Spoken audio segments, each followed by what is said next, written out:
November 2004, the southwest coast of the USA. The American cruiser Princeton's radars pick up an unusual signal. Something is reported at a staggering altitude, double that of a typical commercial aircraft. The radars indicate that the object is not any recognized aerial vehicle. Two fighter jets launch from the closest aircraft carrier for confirmation.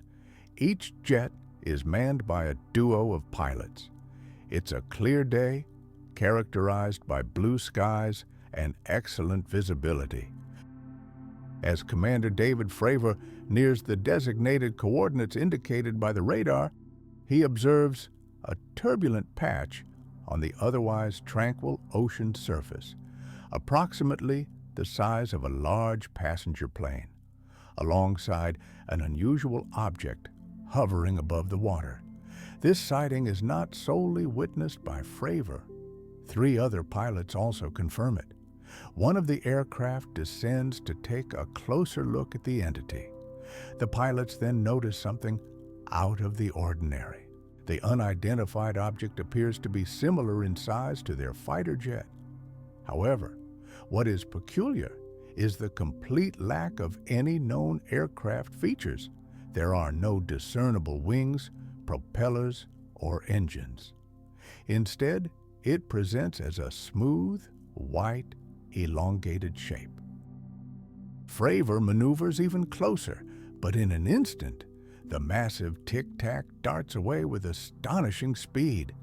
It vanishes without a trace, as if it never existed. The pilots make their way back to the aircraft carrier. Shortly thereafter, another crew takes off, equipped with an infrared camera. The pilot successfully films the unidentified object, producing a video that lasts 1 minute and 16 seconds, which will become known as Flu 1, named after the camera itself.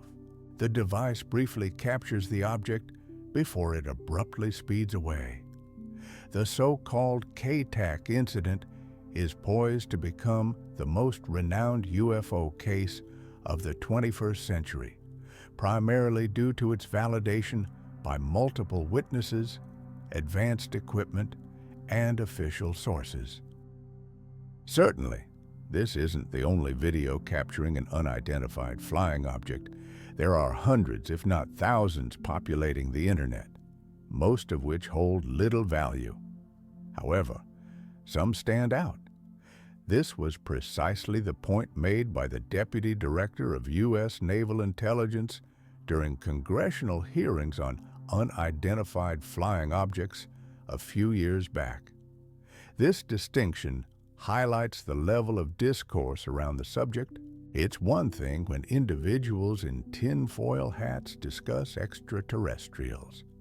It's quite another when a high-ranking military official from the United States publicly admits, yes, there are cases and we don't know what they are.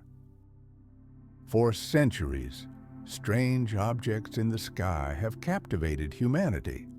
Long before video recordings emerged, there existed photographs of UFOs, and even prior to that, there were paintings and eyewitness testimonies. Nonetheless, this subject has always carried a certain stigma. On one hand, individuals who earnestly discussed flying saucers faced mockery from society.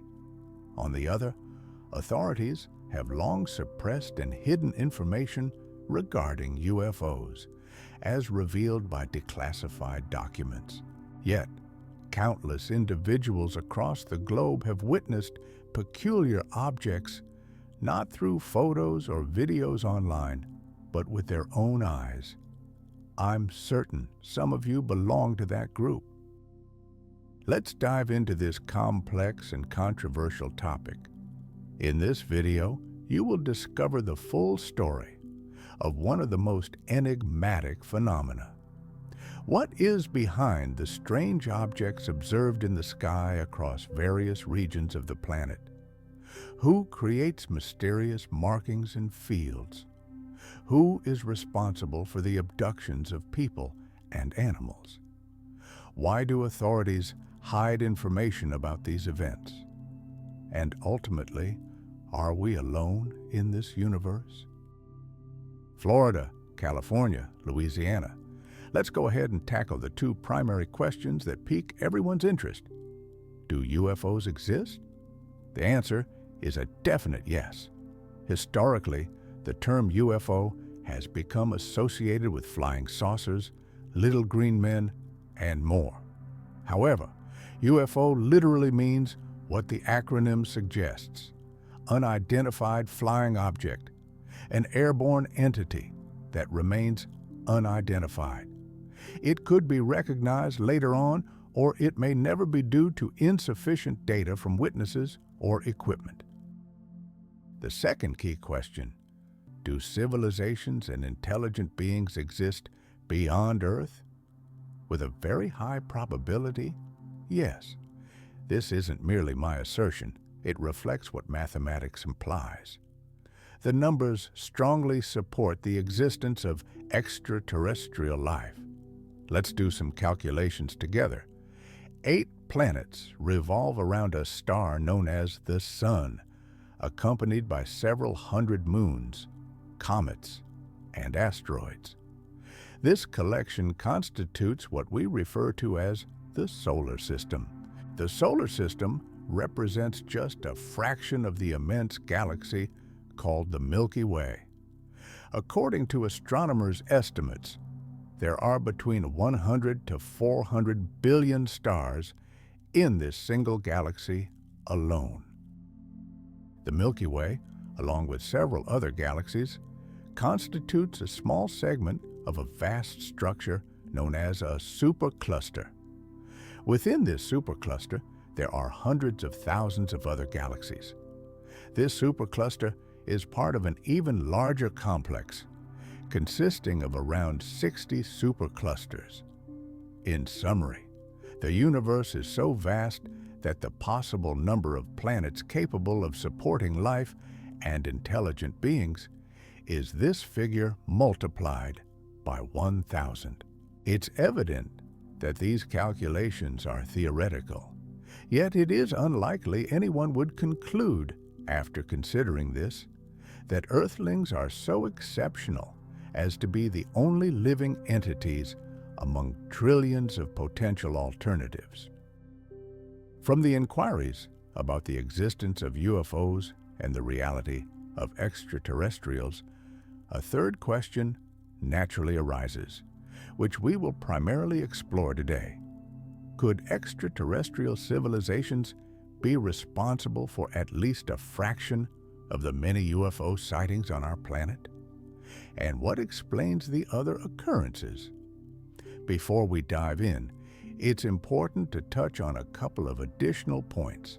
The subject of UFOs and aliens carries a certain spiritual quality, as it involves faith for many individuals. Generally, people divide into two camps. Some are firmly convinced that extraterrestrial civilizations, or at least secret technologies, are behind these happenings.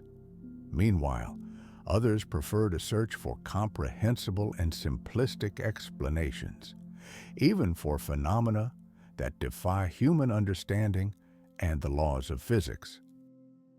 In this video, I won't assume the role of an advocate for either viewpoint. Instead, I will rely on the information we know and can clarify, as well as what remains a mystery. In this case, we will explore the theories that exist.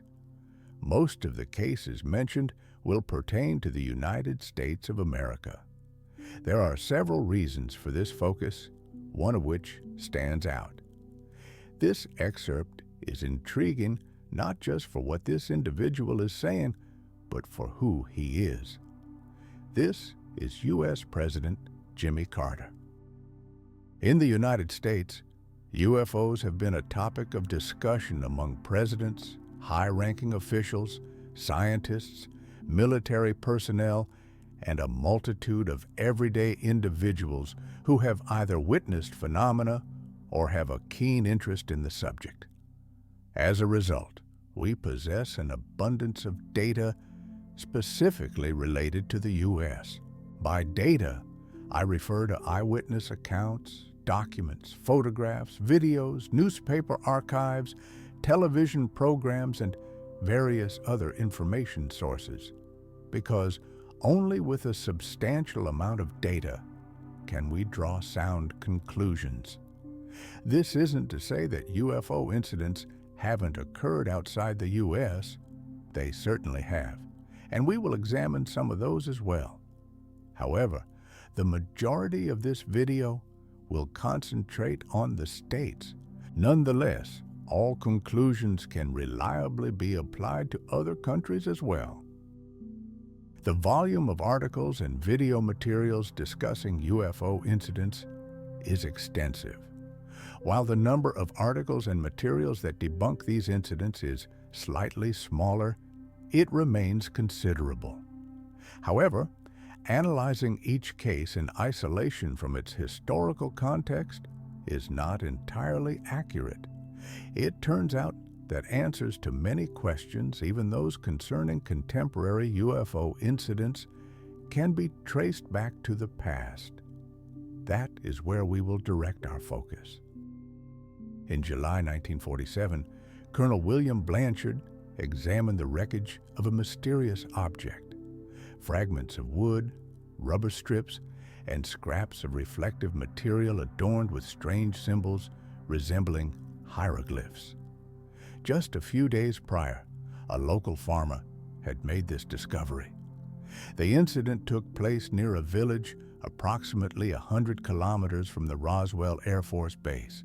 At the suggestion of a local police officer, the farmer reported the findings to the military, who subsequently retrieved the debris.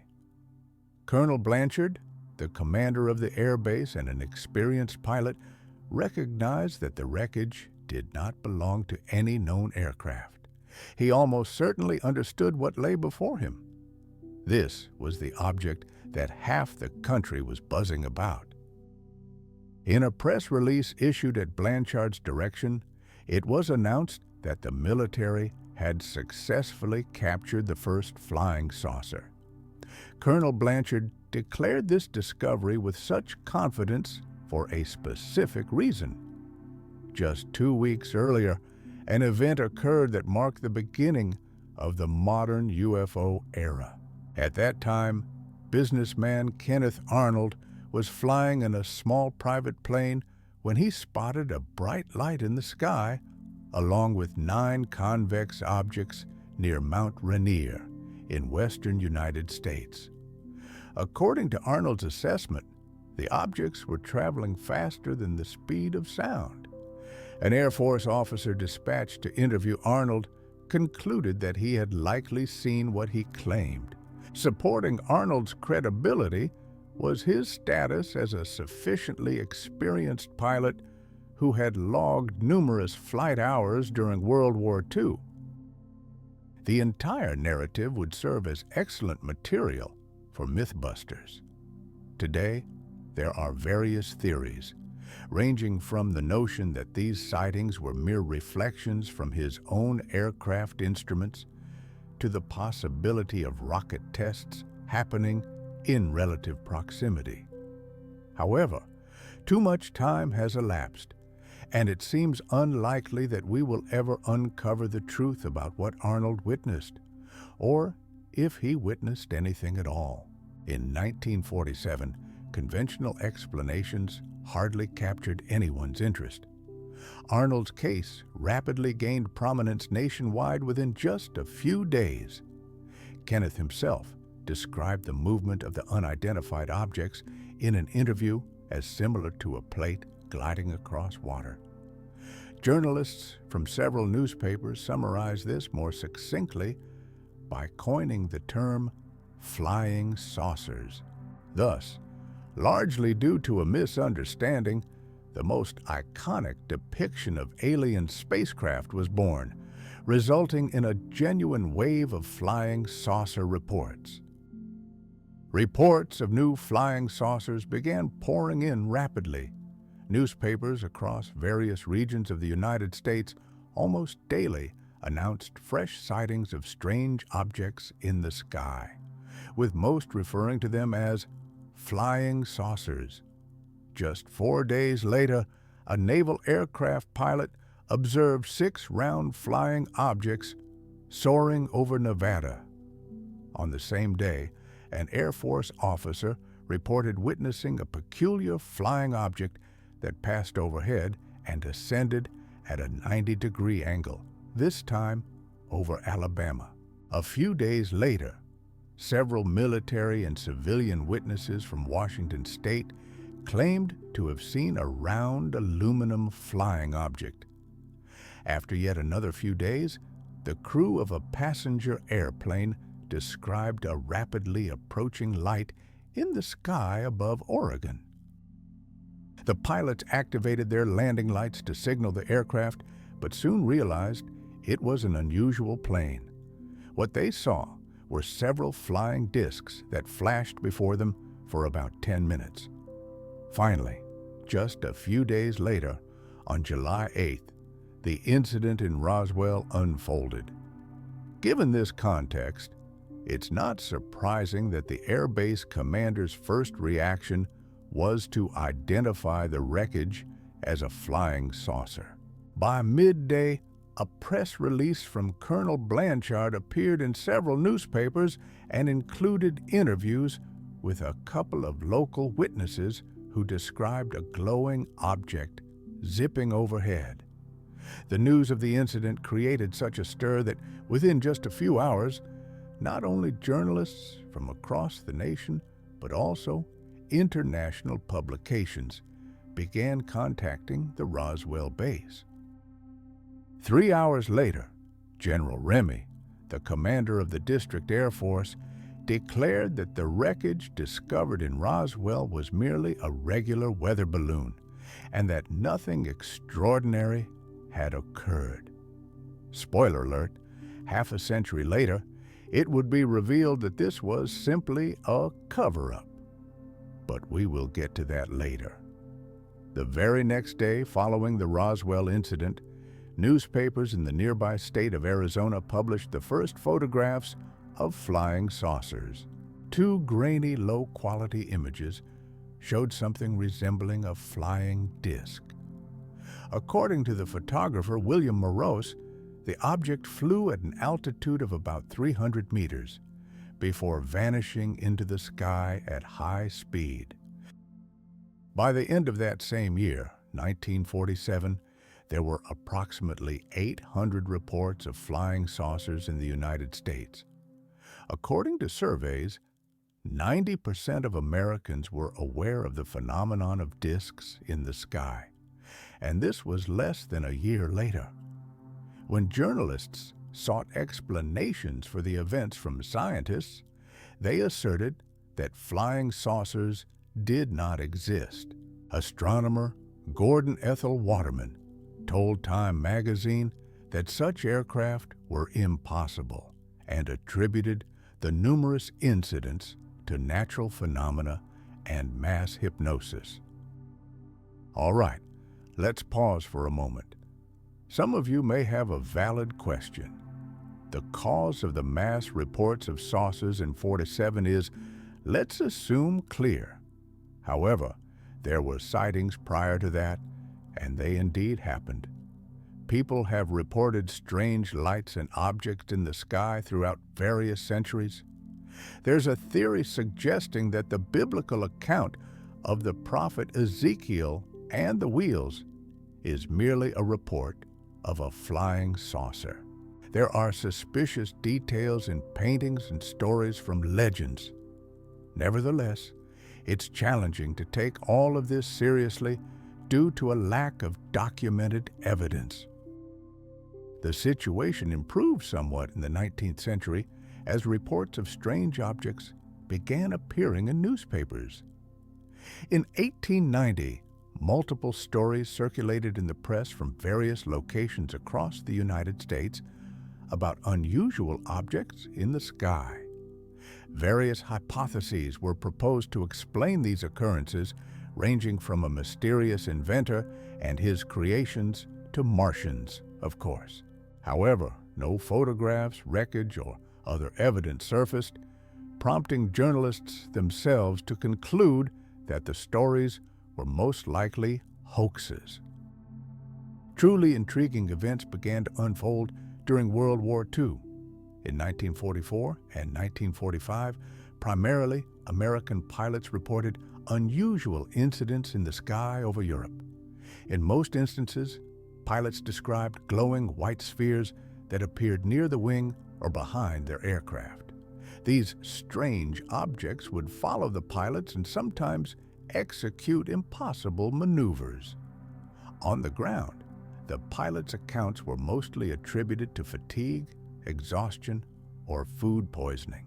However, because there were not just one or two such cases but many more, the phenomenon was given a specific name: full fighters. This roughly translates to something like certain fighters in Russian. Thus, the term full fighters referred to those objects that would soon be labeled flying saucers a couple of years later. In 1945, the first reports featuring pilots' accounts began appearing in newspapers. Scientists, commenting on the cases, claimed that they were merely the lights of Elmo, an intriguing atmospheric phenomenon that primarily occurs during thunderstorms. The glowing beams typically appeared on tall structures such as poles, ship masts, or aircraft wings. However, pilots rebutted these suggestions by insisting that they knew what Elmo lights looked like, and those were not them. Regardless, after the war, reports of full fighters diminished, giving rise to another theory about the incidents. It was speculated that these were experimental weaponry from the Germans. However, officially, all cases were attributed to mass hallucinations.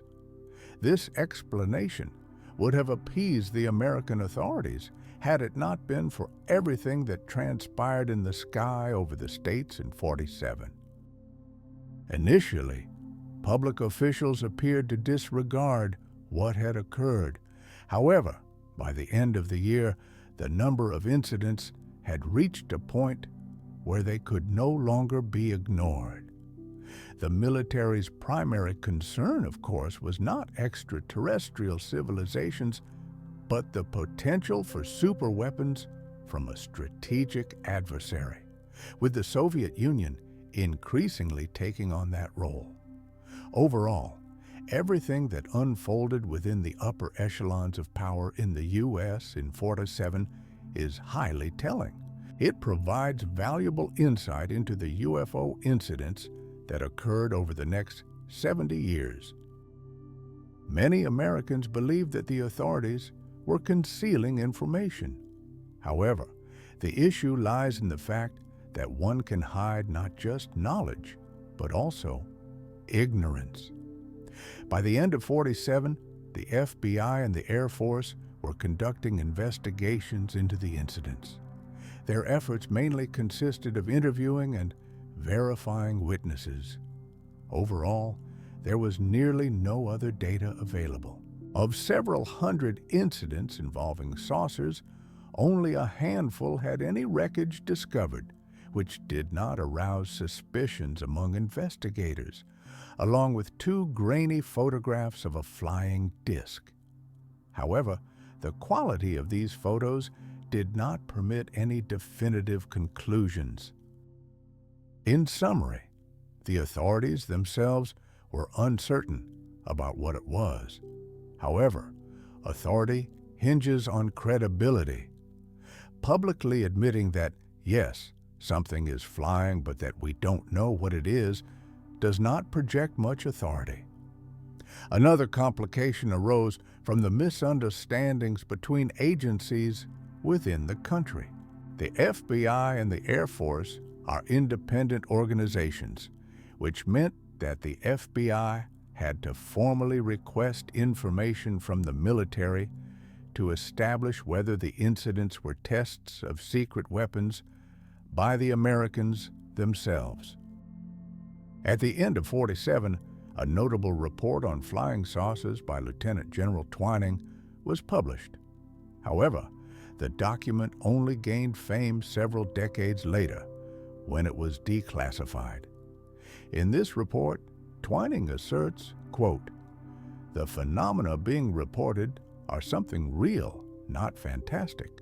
Among the theories proposed is the suggestion that a foreign adversary, such as the Soviet Union, has achieved a significant technological breakthrough, and now the results of that innovation are flying over the United States." A special commission comprising scientists and military personnel known as Project Sign was formed to investigate the incidents. Essentially, the objective for the participants was to ascertain whether UFOs were weapons, be they American, Soviet, or otherwise, if they could be linked to extraterrestrial civilizations, or if they were merely natural phenomena, human errors, and other mundane yet understandable explanations. Incidents involving UFOs certainly did not cease in 1947. The following year, Project Sign documented several hundred additional incidents. The most intriguing among them involved 3 incidents. The first took place in January 1948 in the skies over Kentucky. Initially, several police officers spotted a large circular white object in the sky. The same object was also detected by military personnel from a nearby airbase.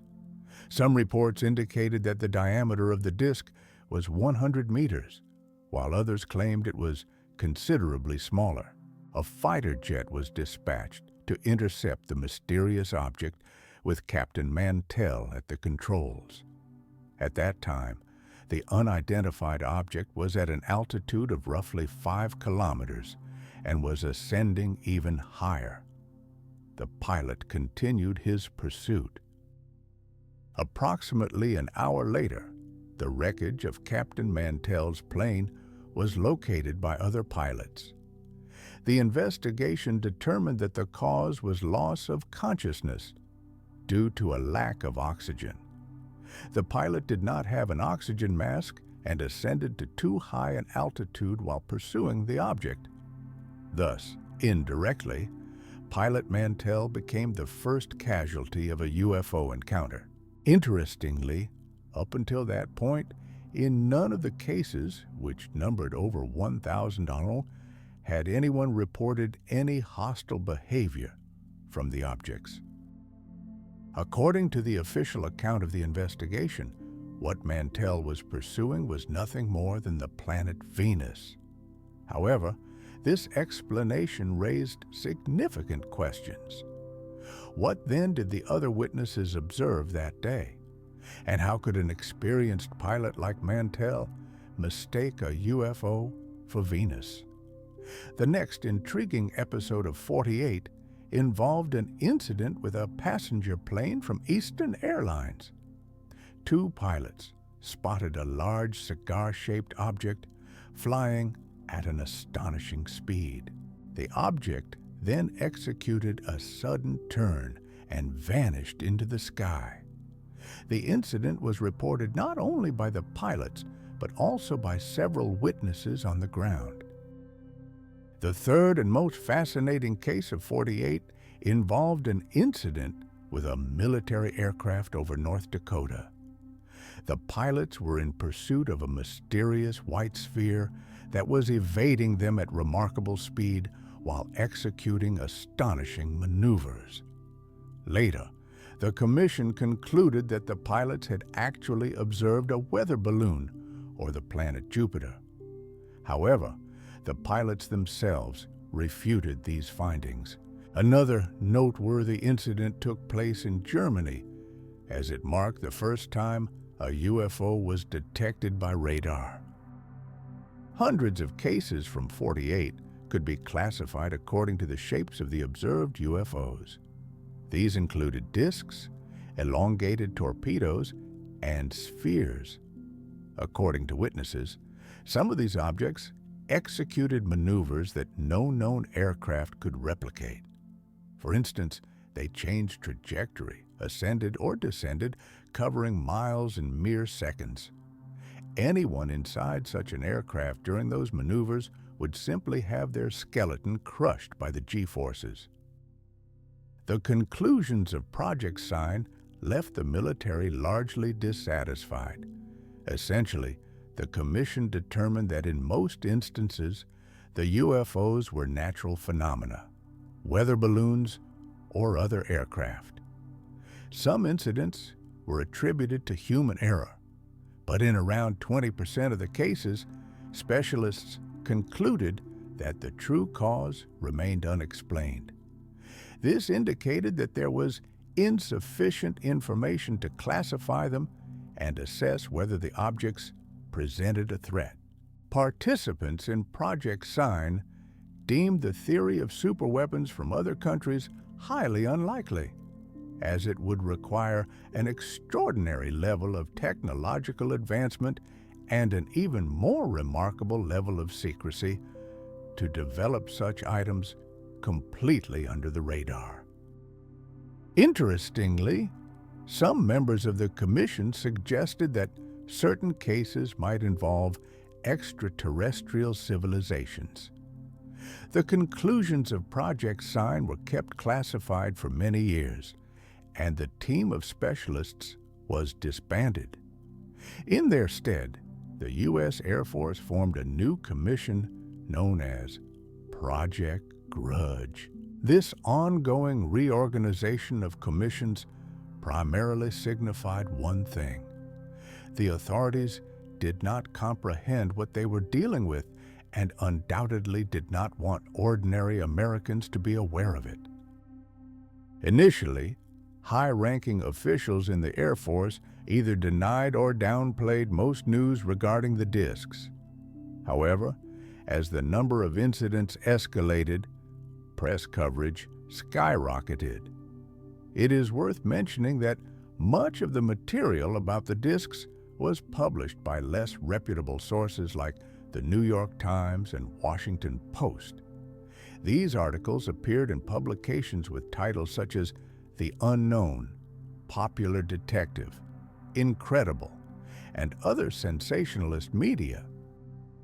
Frequently, when journalists from these publications sought to interview witnesses of the incidents, they were astonished to discover that officials from various agencies had already been in contact with the eyewitnesses.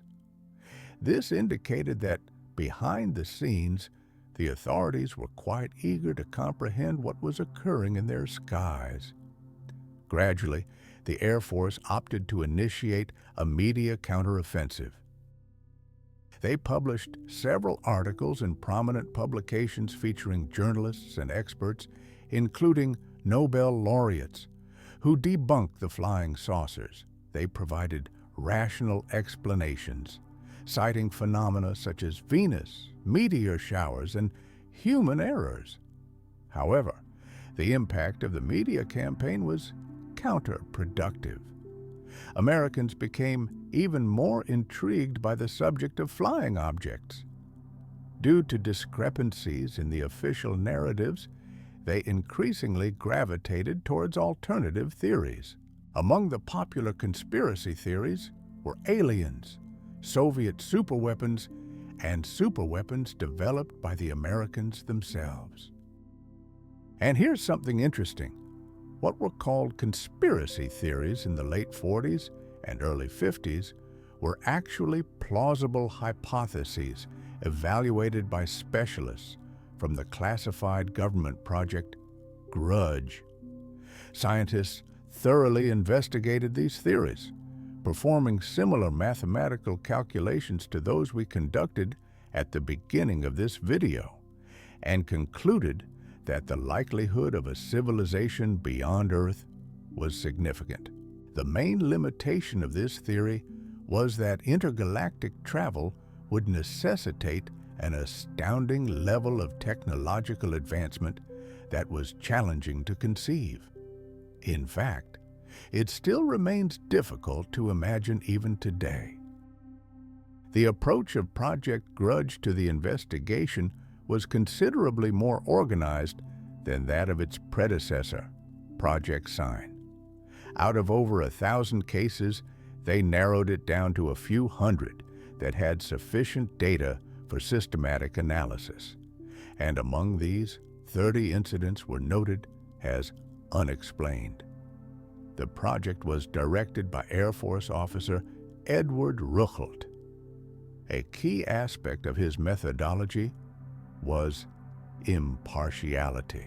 Anyone on his team who was firmly convinced that a particular incident involved aliens, or conversely, outright rejected that theory, was excluded from the team. Most importantly, Ruchelt aimed to challenge the negative reputation of flying saucers. Conducting serious scientific work on a subject labeled so dismissively was impossible.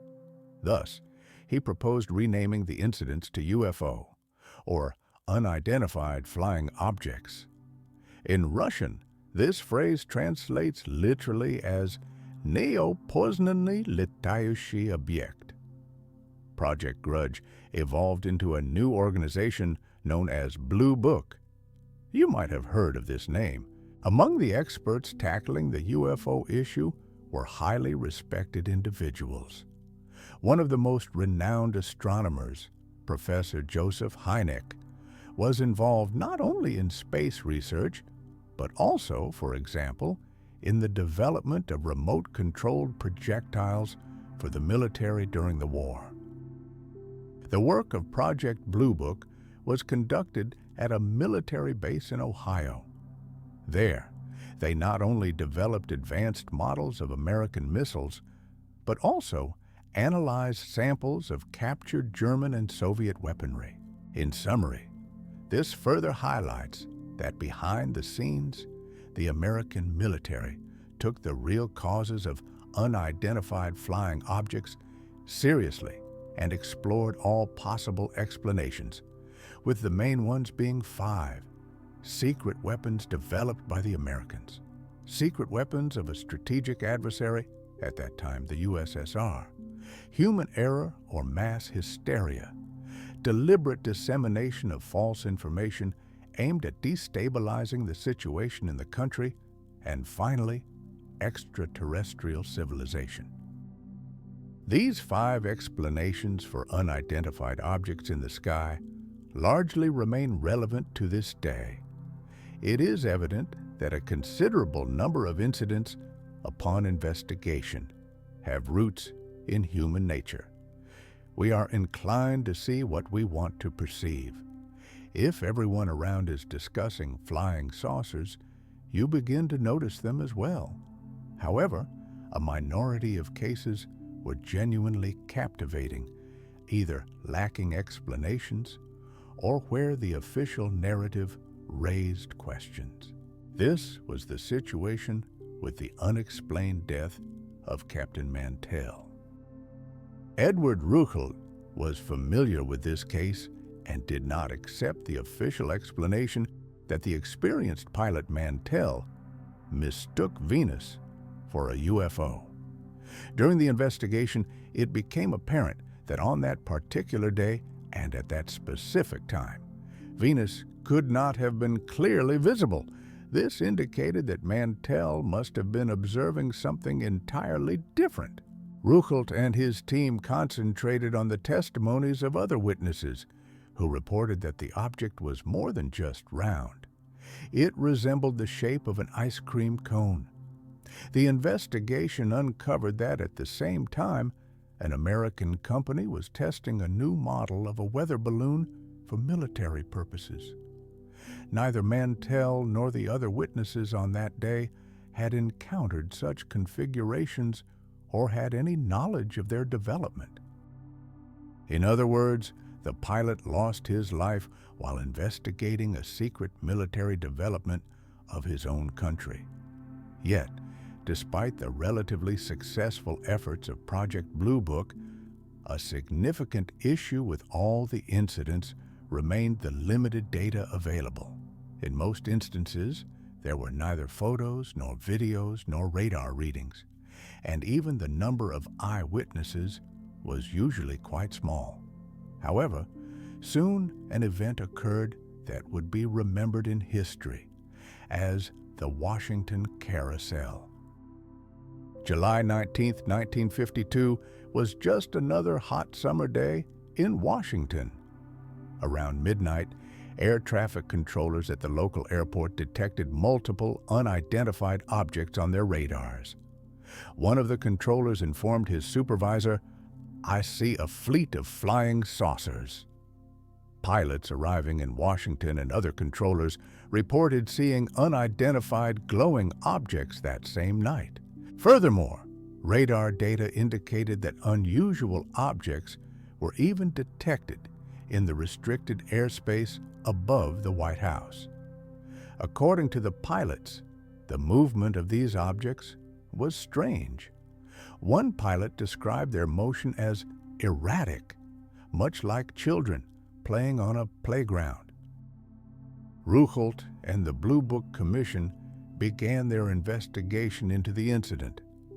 While the pilots' testimonies could still be explained as human error or other factors, the radar data appeared to be a trustworthy source.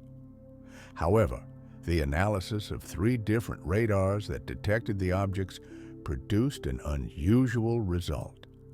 All 3 radars simultaneously identified objects in one location for just 30 seconds. Ruchelt and his colleagues were prepared to attribute this to a technical malfunction, but a week later, another incident took place. Again, over Washington, radar systems and military pilots detected unidentified lights in the sky. This time, it was indeed a serious matter. The Washington Carousel caught the attention of major publications, not just conspiracy magazines. The incident's location and magnitude prompted President Truman to take an interest in the situation, leading him to order an investigation. Participants in Project Blue Book worked around the clock, logging 16-hour days. Reports from alleged witnesses of unusual phenomena poured in. Ironically, some confused President Truman's own airplane for a UFO. Nonetheless, Ruchelt and his colleagues ultimately determined that the cause of the Washington Carousel was a mass radar malfunction triggered by specific weather conditions. This typically occurred on warm, humid nights, when warm air currents were layered above cooler air currents. The theory was validated a few months later in another part of the United States. According to the Commission, what the pilots had observed was a typical meteor shower. Moreover, witnesses became confused in their testimonies, which raised doubts about the reliability of their accounts. Nonetheless, despite the findings, the Washington Carousel resulted in considerable concern among the highest echelons of the American government. It was decided to hold the largest press conference since the end of the war to address the growing public inquiries about flying saucers. Major General John Samford announced that since 1947, they had analyzed thousands of cases and managed to explain the vast majority of them. Furthermore, Samford acknowledged that there were other unusual episodes as well. However, the general also noted that there were no answers due to insufficient data to definitively categorize the episode, and that the investigation would continue. In this press conference, aside from its sheer existence, 2 points stand out as particularly noteworthy. First, most of Samford's statements would essentially be reiterated in the same congressional hearings 70 years later, creating the impression that humanity had not made significant strides in understanding UFOs. The second intriguing point is that toward the end of the press conference, Samford made a statement that would later prove to be false. As history has shown, at least some of the unexplained incidents were indeed linked to classified military projects of the United States. Another outcome of the Washington carousel was the formation of the Robertson Panel. This group was established by the CIA to investigate UFO incidents. The final conclusions of the Robertson Panel significantly influenced how American authorities approached the issue of unidentified flying objects for many decades to come. In essence, the Commission's conclusion mirrored what Samford had stated at the press conference. These events were not caused by aliens or advanced weaponry, but were fully explainable phenomena. However, the members of the Robertson Panel leaned toward the view that the true threat posed by UFOs lay not in the objects themselves, but in the potential panic that such reports could provoke. Consequently, it was decided to encourage public disclosures about all ongoing incidents within the media narrative. This communication approach spanned everything from children's cartoons to adult programming. What may appear to be a good idea ultimately had less than favorable consequences. First, the Robertson Panel was primarily focused on providing swift and down-to-earth responses to all incidents in an effort to calm public fears. Secondly, the aggressive strategy of debunking and ridiculing UFO cases led to the stigmatization of the subject. Many years later, in the 21st century, pilots would candidly admit to witnessing strange phenomena, but chose to remain silent for fear of ridicule or losing their jobs. The same was true for some respected scientists who had a genuine interest in UFOs but preferred not to express their views publicly. The work of the Robertson Panel also resulted in a significant downsizing of the Blue Book project. Essentially, it devolved into a mere bureaucratic entity, focused on collecting and cataloging data.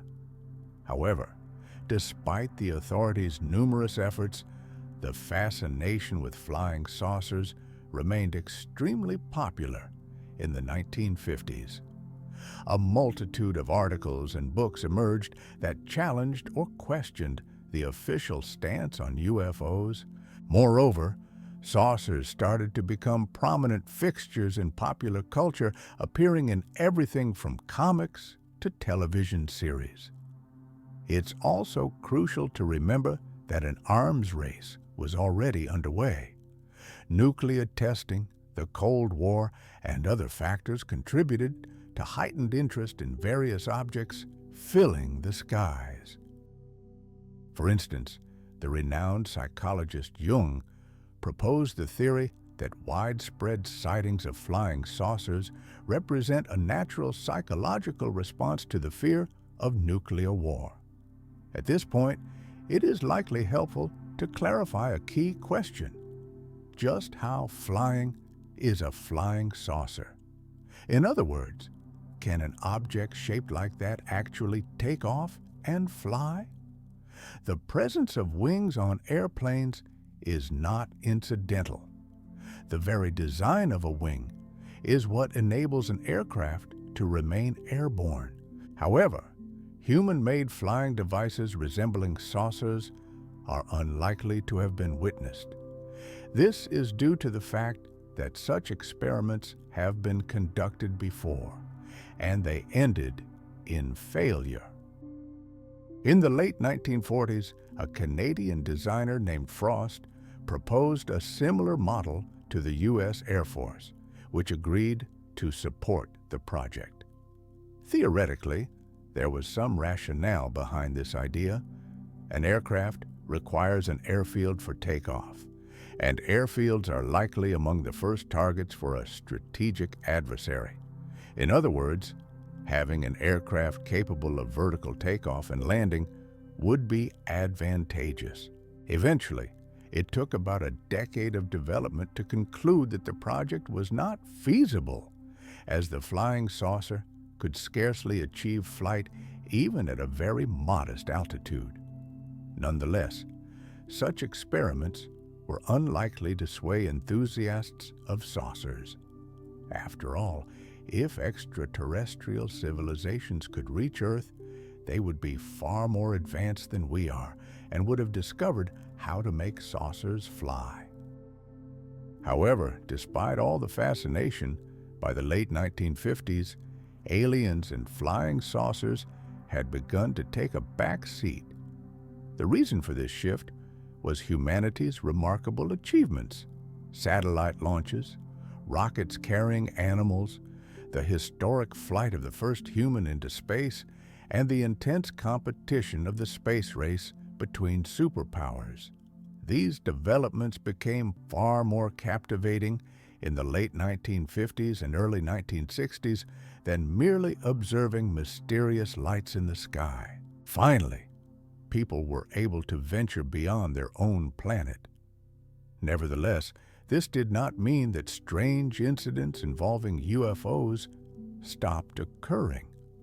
For instance, in March of 1966, residents of Michigan reported seeing numerous glowing lights at a low altitude.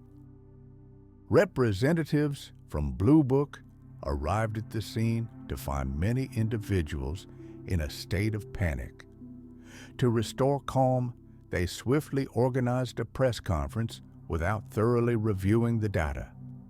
During the press conference, Professor Hynek asserted that the phenomena in Michigan were caused by the moon, Venus, and swamp gas. Swamp gas refers to various gases released above fields due to the decomposition of organic matter, which can create glowing effects in the air. In short, the press conference was deemed a failure, and the term swamp gas became a rallying cry. This phrase was frequently invoked whenever there were suspicions that authorities were concealing something once again. In the 1960s, the first congressional hearings regarding UFO phenomena were held, but no new information emerged during these sessions.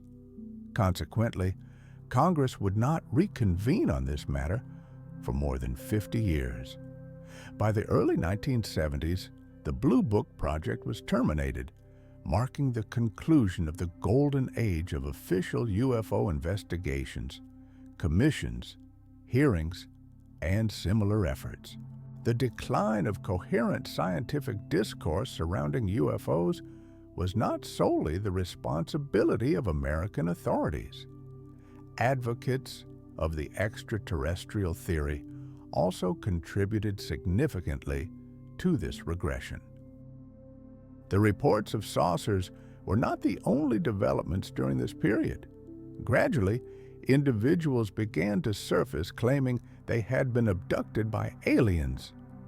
Spielberg's iconic film Close Encounters of the Third Kind earned its name for a reason. The concept's original author was the astronomer Hynek, whom we already know. Initially, when he was called in to investigate the first incidents in the 1940s, he was not particularly focused on the UFO subject and was generally skeptical about flying saucers. However, over the decades, Hynek gradually transitioned to a more favorable stance on the topic. In the 1970s, he published a book in which he openly criticized the Air Force, accusing them of concealing incidents and stressing the need to take UFO encounters seriously. In that book, he also provided a classification of human interactions with extraterrestrial objects. Third-degree contacts referred to direct encounters between witnesses and alien beings. Such accounts began to emerge en masse during the 1960s and 1970s, generally following a similar narrative. The story of Barney and Betty Hill serves as a prime example. In 1961, as they were driving home through the mountainous regions of New Hampshire, the couple reported being abducted by aliens during their journey. A bright light followed them, steadily drawing closer. In the end, Betty was able to discern rows of windows. Suddenly, the couple halted their car. Barney exited and walked toward the disc-shaped craft. When he spotted humanoids inside, he screamed and dashed back to the car, attempting to flee. However, a strange sound emanated from the vehicle. The next thing they knew, the couple found themselves sitting at home. In later discussions with a psychologist, they recounted how the humanoid showed them star maps, their ship, and spoke in English. In summary, the account is straightforward. Unlike UFO sightings, the reports from so-called contactees are challenging to analyze objectively because, apart from their narratives, there is no supporting data, no photographs, no physical evidence, and these stories, in most cases, do not even pass a logical scrutiny. Firstly, none of the individuals who encountered aliens considered taking anything as evidence. Secondly, the descriptions of the aliens given by contactees indicate that they are likely creations of their imagination. In the earliest reports of abductions, victims depicted the aliens strikingly similar to humans. Furthermore, they described beings resembling races they were familiar with. White individuals described tall, light-haired men, while those from Latin America reported small, dark humanoid figures. Gradually, the depiction of aliens transformed into those little green men who continued to resemble humans significantly. They possess heads, eyes, legs, arms, and fingers, essentially a body akin to ours. This phenomenon is reminiscent of the many anecdotes of individuals who claim to have seen the face of Christ in a cloud, on a slice of toast, or various other surfaces. What ties all these accounts together? The fact that they are Christians. No Muslim has ever reported seeing an image of Christ. Our imagination is limited and is primarily grounded in what we observe in the real world. Let's even entertain the idea that there are extraterrestrial beings who have come to Earth, abducted individuals, and then returned them. Even on our planet, most life forms do not resemble us. Consider worms, jellyfish, scorpions, snakes, and countless other species. What are the odds that beings from another planet would look like humans? We can also consider the stories of unexplained mass animal deaths that took place in various regions of the United States during the 1970s. Farmers found their livestock dead, with wounds that were unusual for animal predators. Over time, these incidents escalated, and many of the affected farmers are convinced that aliens are responsible for the deaths of their animals. Consequently, special experiments were conducted, with the process documented on camera. Deceased cows were intentionally placed in an open field. It was revealed that these incidents were indeed the work of predators, and the types of wounds found on the cows matched those reported in cases involving so-called aliens. The accounts of contactees or animals slain by extraterrestrials have considerably harmed the credibility of UFOs. It appears that accepting the existence of UFOs also implies a belief in little green men and other associated phenomena. However, we now understand that UFOs represent something completely different. Unidentified flying objects have been observed on every continent around the globe, with each country having its own well-known stories. In France, there is the case from 1981 involving farmer Renata Nicolai, who witnessed a saucer landing on his property. In Costa Rica, the 1971 incident is renowned for being home to the most famous UFO photograph. Meanwhile, in Iran, the acclaimed Tehran incident involved a pilot observing a massive white object in the sky. Many individuals across various countries firmly believe that their authorities are concealing the true nature of these incidents, or at least a portion of it. The case of the United States only reinforces this theory. After all, decades later, we finally uncovered the truth regarding some of these events. A striking example of a mysterious occurrence whose reality came to light many years later is the infamous Roswell case. Initially, the authorities claimed to have discovered debris from a flying saucer, but then swiftly revised their explanation to that of a weather balloon. The cover-up proved to be somewhat effective. For nearly 30 years, the incident faded from memory. However, in the 1980s, journalists published a shocking report. One of those involved, Officer Marcel, disclosed that it was not a weather balloon, but rather a flying saucer. The Roswell incident's popularity soared instantly.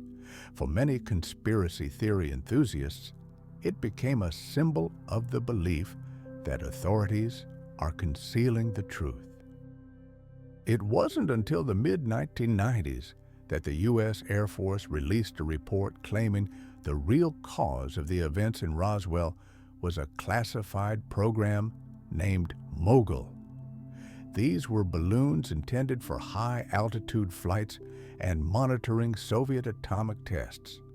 Although the project failed, it remained classified for a time and eventually lost interest from the public. It was only in the mid-1990s that it was connected to the Roswell incident. Did this explanation satisfy all conspiracy theory believers? Certainly not. In 1995, the notorious footage of an alien autopsy surfaced, reportedly filmed right after the crash in Roswell. For many Americans, this video served as proof of the incident's extraterrestrial nature, but it was revealed to be nothing more than a hoax produced for the Fox network. Another notable example of a truth that we discovered many years later is the infamous Area 51. This secret base and testing site was created in Nevada in the mid-1950s, yet at that time, no one was aware of its existence. It was completely classified. In 1959, a group of American astronomers conducted research in space, aiming to find out if there is life on other planets. Suddenly, they picked up a signal from a flying object at an altitude twice that of a conventional airplane. For a brief moment, the scientists speculated they might have found an object from another planet. What was the final conclusion? It was revealed to be a secret U.S. reconnaissance aircraft, the U-2, which could operate at extremely high altitudes. This aircraft was being developed directly at Area 51. As time passed and test flights commenced, reports of UFO sightings in that area surged dramatically. Following the events in Roswell and the U-2 case, we are once again reminded of the quote from General Samford's press conference. The existence of Area 51 was only officially acknowledged by authorities a couple of decades ago. Many believe that aliens are being detained there and that experiments are being conducted on them. Drawing on history, we can confidently say that the authorities are concealing something there, though it is unlikely to be extraterrestrial life. Most probably, it involves some new weaponry, but we might not learn the details for another 50 years, if we find out at all. Now, at last, we have entered the 21st century, a time when every appliance seems to have a video camera. In recent decades, countless videos have surfaced showing unusual objects in the sky. However, as I stated from the outset, proper analysis demands data, and the more information available, the better. How were these videos captured? Under what circumstances? Were the objects tracked by any other equipment such as radar? How many witnesses were present, and what are their accounts? Lastly, how genuine are the videos themselves? All these questions considerably reduce the range of possibilities. Nevertheless, this process brings us down to the most intriguing cases. In 2017, several fragments surfaced online that would become recognized as the Pentagon UFO videos. 3 clips were released alongside an article in the New York Times, which highlighted a secret Pentagon division dedicated to investigating UFO incidents. The article caused quite a sensation, mainly because it revealed that serious government agencies are examining UFOs and allocating taxpayer money for it. However, if we explore the history, as we already have, the information doesn't seem quite so shocking. For decades, government projects have been studying UFOs. Additionally, it appears that the expenditures referenced in the article were not as exorbitant as one might assume. What is far more intriguing is what the Commission uncovered. This is when the video recordings were revealed. Notably, the Pentagon verified that these recordings are genuine and were captured by military pilots during their duty. This indicates that they were not fabricated. Moreover, we know where and under what conditions the recordings took place. You have already viewed the first FLIR 1 video at the outset. The second video was recorded in 2014 when U.S. Air Force pilots were chasing a peculiar object off the eastern coast of the country. A year later, in approximately the same area, a pilot detected another odd object that seemed to be moving at an astonishing speed. These are not the only videos that emerged in light of the Pentagon's interest in UFOs. All of this ultimately culminated in the first congressional hearings on the topic in 50 years. During these hearings, several prominent videos were discredited. For instance, one video showcased a flying triangle, which was found to be nothing more than a specific refraction of light passing through a night vision device and recorded on camera. The videos from 2014-2015 also received reasonable explanations. They might have depicted birds or clouds captured by a newly installed and likely miscalibrated radar and camera system. Notably, at that time, the aircraft and the aircraft carrier that recorded this footage were undergoing system upgrades. In reality, the object in this video isn't traveling at an immense speed. It's simply an optical illusion. The object in the video isn't performing odd maneuvers. Those are due to the recording camera system. However, what remains genuinely inexplicable is the case from 2004, which we began with. We still lack an official explanation regarding what it was. Perhaps the most prominent American debunker of UFO cases, Mick West, contends that the video likely shows a civilian aircraft that was flying in the same vicinity at that time, and the pilot was actually observing a target balloon. This is a plausible explanation, particularly if the goal is to debunk the case and provide a straightforward rationale for everyone. However, the theory leaves many questions unanswered. It's still unclear what the radars first detected. The unusual object wasn't just observed by Commander Fravor. 3 other seasoned pilots witnessed it with him. Could they all have mistaken it for a target balloon?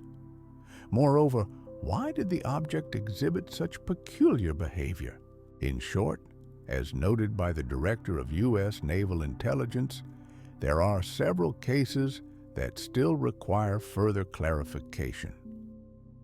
It is important to highlight that the congressional hearings and various interviews with pilots who have faced unexplained phenomena suggest a shift in the stigma surrounding the topic of UFOs. Military personnel are beginning to share their experiences, while credible scientists are theorizing that some cases may indeed pertain to extraterrestrial civilizations, at least potentially.